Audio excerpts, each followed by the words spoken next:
நீ நான் காதல் சீரியலில் இன்னைய எபிசோடில் என்ன நடந்திருக்கு அப்படிங்கிறத பார்க்கலாம். ஸோ இப்போ எல்லாருமே அபியோட வீட்டில் எல்லாத்துக்குமே அணுவோட ஞாபகமாகவே இருந்துக்கிட்டு இருக்கு. அணுவோட அம்மா வந்து அணுவை நினச்சிக்கிட்டே காய் கட் பண்ணும்போது விரலை கட் பண்ணிக்கிறாங்க. ஸோ அதுக்கப்புறம் வந்து பார்த்திங்கன்னா அணுக்கிட்ட ஃபோன் பண்ணினாச்சும் பேசலாம் அப்படிங்கிற மாதிரி ஃபோன் பண்ணி பேசுகிறாங்க. ஆனால் அணுவும் அந்த எண்டில் வந்து பார்த்திங்கன்னா ரொம்ப சோகமாக பேசவும் வந்து பார்த்திங்கன்னா இவங்களுக்கு ரொம்பவுமே கவலையாயிடுது.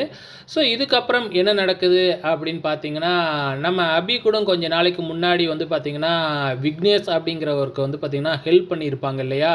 ஸோ ஒருத்தன் கார்லேருந்து திருடுறப்ப கரெக்ட்டா வந்து கண்டுபிடிச்சு வந்து காப்பாத்தியிருப்பாங்க. அப்போ கூட அபி விசிட்டிங் கார்டு குடுத்துட்டு வந்திருப்பாப்ல.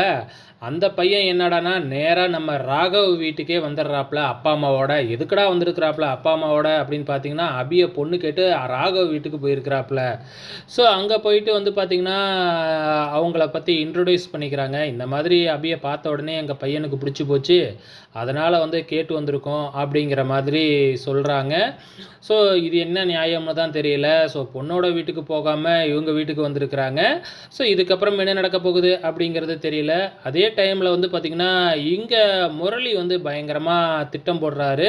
ஸோ அபியோட வீட்டுக்கு தான் வந்திருக்கிறாப்புல. அபியோட வீட்டுக்கு வந்து பார்த்திங்கன்னா, எப்படியாச்சும் சீக்கிரமாக அபியை கல்யாணம் பண்ணிக்கணும் அப்படிங்கிறது தான் எண்ணம். ஏன்னா இப்போ அணுவுக்கும் ஆகாஷுக்கும் கல்யாணம் ஆகிடுச்சு இல்லையா? அவ்வளோ சீக்கிரமாக தப்பிக்க முடியாது.